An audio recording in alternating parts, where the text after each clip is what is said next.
So I'm going to ask you guys first if you all have a perfect album, Simple Plan. So we can go around the table and talk about what a perfect album is for you all. So should we start with Sebastian? Do you have a perfect album? Honestly, the first album that I got that I thought this album was perfect is Smash by Offspring. When I put that on, it's the first CD I ever bought. From top to bottom, every single song is absolutely phenomenal. So that was my first album that was like, this is perfect.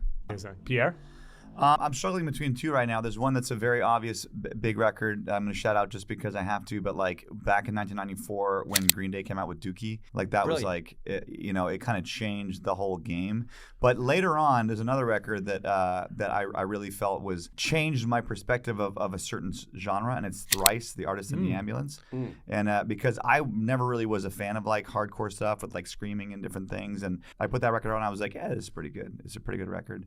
And then after a while, I listened to it again, and I'm like, this is really good. And over time, I lived in Vancouver while we were making our second album, and I just listened to it so much. Jeff? For me, Clarity by Jimmy Eat World. It's just a great record. Yeah, I love Underrated that band record. in a way, right? Underrated? So underrated. Yeah. I think Bleed American is probably a more polished, better made record, but Clarity, like the vibe that it brings you like places. It's such a good record. There's an obvious one that I know you guys know, and I think I have to be honest. We didn't want to steal it from you. Say it. Enema of the State, Blink-182. Yeah, that is a perfect record. I mean, that is the perfect record. We didn't even talk about your relationship with Mark Hoppus, but that's for part 2 when we do this. Yeah. Well, I mean, he gave me that record like a month before it came out. Like we were hanging out in Montreal, and he gave me the record. I went home.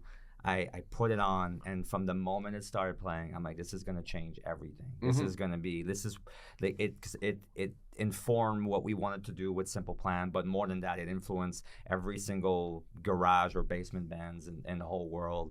And do you still have that advanced copy? I think I do, yeah. That's special. I mean, you got the record like a month and a half before it came out, and I mean, it's one of the biggest pop punk records of all time. Yeah, and I just knew that it was gonna be, and to this day, there's not a skip song. There's nothing. But the other one that was kind of tossing around was NoFX Punk and Drublic. So good. Which is Another like, great band. Yeah, amazing. Is that 94 as well? It Smash, is. NoFX, and Dookie all the same year? And By the Bad Religion, Recipe for There Hate. it is. Early which was 90s. my third choice of perfect record. There's one year like 94 where every record that came out was like a banger. It's crazy. amazing. Like, Woodstock What a great 94 time. that year as well. Crazy. Everything.